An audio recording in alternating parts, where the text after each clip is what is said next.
ಈ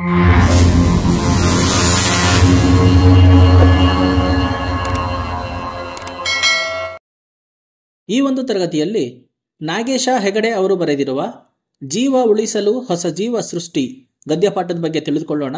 ಪಾಠಕ್ಕೆ ಹೋಗೋಕ್ಕೆ ಮೊದಲು ಲೇಖಕರ ಪರಿಚಯವನ್ನ ನೋಡೋಣ. ಕನ್ನಡದ ಪ್ರಮುಖ ಕವಿ, ಲೇಖಕರು, ಶಿಕ್ಷಕ, ಪರಿಸರವಾದಿ, ಪತ್ರಕರ್ತರಾದ ನಾಗೇಶ ಹೆಗಡೆ ಅವರು ಫೆಬ್ರವರಿ 14, 1948ರಲ್ಲಿ ಜನಿಸಿದರು. ಇವರ ಸ್ಥಳ ಉತ್ತರ ಕನ್ನಡ ಜಿಲ್ಲೆಯ ಸಿದ್ದಾಪುರ. ಇವರ ಕೃತಿಗಳು ಇರುವುದೊಂದೇ ಭೂಮಿ, ಗಗನ ಸಖಿಯರ ಸೆರಗ ಹಿಡಿದು, ನಮ್ಮೊಳಗಿನ ಬ್ರಹ್ಮಾಂಡ, ಗುರುಗ್ರಹದಲ್ಲಿ ದೀಪಾವಳಿ ಇತ್ಯಾದಿ. ಪ್ರಶಸ್ತಿಗಳು: ಇವರಿಗೆ ಕೆಂಪೇಗೌಡ ಪ್ರಶಸ್ತಿ, ರಾಜ್ಯೋತ್ಸವ ಪ್ರಶಸ್ತಿ, ವಿಶ್ವೇಶ್ವರಯ್ಯ ಪ್ರಶಸ್ತಿ, ಶಿವರಾಮ ಕಾರಂತ ಪ್ರಶಸ್ತಿ, ಕರ್ನಾಟಕ ರಾಜ್ಯ ಸಾಹಿತ್ಯ ಅಕಾಡೆಮಿ ಪ್ರಶಸ್ತಿ ಮೊದಲಾದಂತಹ ಪ್ರಶಸ್ತಿ ಪುರಸ್ಕಾರಗಳು ಲಭಿಸಿವೆ.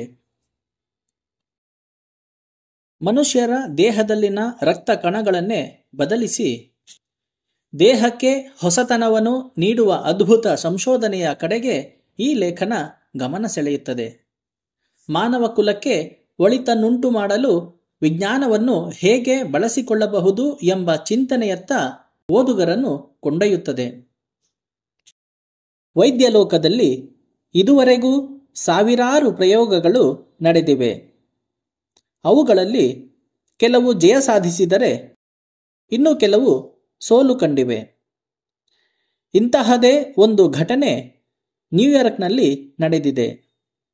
ಒಂದು ಜೀವವನ್ನು ಉಳಿಸುವ ಕಾರಣಕ್ಕೆ ಹೊಸ ಜೀವ ಸೃಷ್ಟಿಯಾಯಿತು. 9 ವರ್ಷಗಳ ಹಿಂದೆ ನ್ಯೂಯಾರ್ಕ್ನ ಟೈಮ್ಸ್ ಪತ್ರಿಕೆಯಲ್ಲಿ ಅಕ್ಕ ತಂಗಿ ಕಥೆ ಪ್ರಕಟವಾಗಿತ್ತು.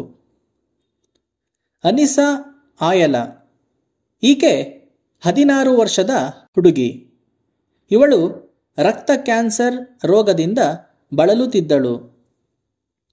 ಇವಳಿಗೆ ಯಾವುದೇ ಚಿಕಿತ್ಸೆ ನೀಡಿದರೂ 5 ವರ್ಷ ಮಾತ್ರ ಬದುಕುತ್ತಾಳೆ ಎಂದು ವೈದ್ಯರು ಹೇಳಿದ್ದರು. ಯಾಕೆಂದರೆ ಅವಳ ಮೂಳೆಯಲ್ಲಿ ಉತ್ಪಾದನೆಯಾಗುವ ಎಲ್ಲ ಹೊಸ ರಕ್ತದ ಕಣಗಳು ಕ್ಯಾನ್ಸರ್ ಕಣಗಳಾಗಿಯೇ ದೇಹದ ತುಂಬ ಓಡಾಡುತ್ತಿದ್ದವು. ಅವರಿವರಿಂದ ರಕ್ತದಾನ ಪಡೆದು ಅವಳನ್ನು ಜೀವಂತ ಇಡಲು ಸಾಧ್ಯ, ಆದರೆ ಅದು ಶಾಶ್ವತವಲ್ಲ. ಇಂಥ ರೋಗಿಗಳನ್ನು ಕಾಪಾಡಲು ಇರುವುದು ಒಂದೇ ದಾರಿ. ಅದುವೇ ಅದೇ ಬಗೆಯ ರಕ್ತ ಕಣಗಳನ್ನು ಉತ್ಪಾದಿಸಬಲ್ಲ ವ್ಯಕ್ತಿಯನ್ನು ಪತ್ತೆ ಮಾಡಿ ಅವರ ಬೆನ್ನು ಮೂಳೆಯಿಂದ ಒಂದಿಷ್ಟು ಮಜ್ಜರಸ ಅಂದರೆ ಬೋನ್ ಮ್ಯಾರೋವನ್ನು ತೆಗೆದು ರೋಗಿಯ ರಕ್ತನಾಳಕ್ಕೆ ಸೇರಿಸಬೇಕು. ಈ ಹೊಸ ಮಜ್ಜರಸ ತಂತಾನೇ ಮೂಳೆಯೊಳಕ್ಕೆ ಸೇರಿ ರಕ್ತದ ಸ್ವಸ್ಥ ಕಣಗಳನ್ನು ಉತ್ಪಾದಿಸಲು ಪ್ರಾರಂಭಿಸುತ್ತದೆ. ಆದರೆ ಅನಿಸಾಳ ತಂದೆ, ತಾಯಿ, ಸೋದರ ಇವರ ಯಾರ ಮಜ್ಜರಸವೂ ಹೊಂದಾಣಿಕೆಯಾಗಲಿಲ್ಲ. ಸಂಬಂಧಿಕರಲ್ಲಿ ಸಿಗಲಿಲ್ಲ. ಅಮೆರಿಕ ದೇಶದಲ್ಲಿ ಟಿವಿ, ರೇಡಿಯೋ, ಪತ್ರಿಕೆಗಳ ಮೂಲಕ ಪ್ರಚಾರ ಮಾಡಿಸಿದರು. ಅದು ಪ್ರಯೋಜನವಾಗಲಿಲ್ಲ. ಈಗ ಇರುವುದು ಒಂದೇ ದಾರಿ. ಅದು ಅನಿಸಾಳ ತಾಯಿ ಗರ್ಭಧರಿಸಿ ದೇವರ ದಯೆಯಿಂದ ಆ ಮಗುವಿನಲ್ಲಿನ ರಕ್ತ ಅನಿಸಾಳಿಗೆ ಹೊಂದಾಣಿಕೆಯಾದರೆ ಆಕೆ ಬದುಕುವಳು. ಆದರೆ ಇದು ಸುಲಭವಾಗಿರಲಿಲ್ಲ. ಅನಿಸಾಳ ತಂದೆ 15 ವರ್ಷಗಳ ಹಿಂದೆ ಸಂತಾನಹರಣ ಶಸ್ತ್ರಚಿಕಿತ್ಸೆ ಮಾಡಿಸಿಕೊಂಡಿದ್ದ. ಈಗ ಮತ್ತೆ ಶಸ್ತ್ರಚಿಕಿತ್ಸೆ ಮಾಡಬೇಕು. ಅದು 40% ಮಾತ್ರ ಯಶಸ್ವಿಯಾಗುತ್ತದೆ. ಅನಿಸಾಳ ತಾಯಿ ಮೇರಿಗೆ ಆಗಲೇ 43 ವರ್ಷವಾಗಿತ್ತು. ಈ ವಯಸ್ಸಿನಲ್ಲಿ ಗರ್ಭಧಾರಣೆ ಯಶಸ್ವಿ ಆಗೇ ಬಿಡುತ್ತದೆ ಎಂಬ ಗ್ಯಾರಂಟಿ ಇಲ್ಲ. ಎಲ್ಲ ಕಷ್ಟಗಳನ್ನು ಮೀರಿ ಮೇರಿ ಗರ್ಭ ಧರಿಸಿದಳು.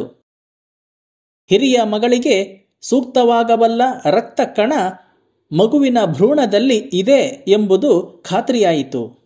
1990ರ ಏಪ್ರಿಲ್ನಲ್ಲಿ ಒಂದು ಹೆಣ್ಣು ಮಗುವಿಗೆ ಜನ್ಮ ನೀಡಿದಳು. ಆ ಮಗುವಿಗೆ ಮರಿಸ್ಸಾ ಎಂಬ ಹೆಸರಿಟ್ಟರು. ಆಕೆ ಸ್ವಲ್ಪ ದೊಡ್ಡವಳಾದ ಮೇಲೆ ರಕ್ತ ಕಣ ತೆಗೆದುಕೊಳ್ಳುವುದು ಚಿಕ್ಕ ಮಗುವಿನಲ್ಲಿ ತೆಗೆದುಕೊಳ್ಳಲು ಆಗುವುದಿಲ್ಲ ಎಂದು ವೈದ್ಯರು ಹೇಳಿದರು. ಮಗುವಿನ ಪಾಲನೆಯಲ್ಲಿ ಪೋಷಕರು ಮುಳುಗಿದರು. ಇಲ್ಲಿ 19 ವರ್ಷದ ಅನಿಸ್ಸಾಳ ಸ್ಥಿತಿ ಹದಗೆಟ್ಟಿತ್ತು. ಆಕೆ 1991 ಜೂನ್ ಮೊದಲ ವಾರ ಆಸ್ಪತ್ರೆಗೆ ಬಂದಳು. ಆಕೆಗೆ ಅನೇಕ ಚಿಕಿತ್ಸೆ ನೀಡಲಾಯಿತು. ಅದರಿಂದ ಕೂದಲು ಉದುರಿತು. ಶರೀರದಲ್ಲಿ ರಕ್ತ ಉತ್ಪಾದನೆ ನಿಂತು ರೋಗ ನಿರೋಧಕ ಶಕ್ತಿ ಪೂರ್ತಿ ಹೊರಟು ಹೋಯಿತು. ನೆಗಡಿ ಬಂದರೂ ಬದುಕುವ ಸ್ಥಿತಿಯಲ್ಲಿ ಇರಲಿಲ್ಲ. ನಂತರ 14 ತಿಂಗಳ ಮಗು ಮರಿಸ್ಸಾಳಿಗೆ ಪ್ರಜ್ಞೆ ತಪ್ಪಿಸಿ ಬೋರಲಾಗಿ ಮಲಗಿಸಿ ವೈದ್ಯರು ಪೃಷ್ಠದ ಎಲುಬು ಮೂಳೆಗೆ ಸೂಜಿ ಚುಚ್ಚಿ 20 ನಿಮಿಷಗಳಲ್ಲಿ 1 ಕಪ್ ತುಂಬುವಷ್ಟು ರಕ್ತವರ್ಣದ ದಟ್ಟ ದ್ರವವನ್ನು ಶೀತಲ ಪಾತ್ರೆಯಲ್ಲಿ ಇಟ್ಟು ಅನಿಸ್ಸಾ ಇದ್ದಲ್ಲಿಗೆ ಧಾವಿಸಿದರು. 2ನೇ ತಂಡದ ವೈದ್ಯರು ಅಲ್ಲಿ ಸಜ್ಜಾಗಿದ್ದರು. ಅನಿಸ್ಸಾಳ ಎದೆಗೂಡಿಗೆ ರಂಧ್ರ ಕೊರೆದು ಕೊಳವೆ ತೂರಿಸಿ ಶಸ್ತ್ರಚಿಕಿತ್ಸೆ ನೀಡಿದರು. ಇದರಿಂದ ಅನಿಸ್ಸಾ ಬದುಕಿದಳು. ಇತ್ತ ಮಗುವು ಚೇತರಿಸಿಕೊಂಡಿತು.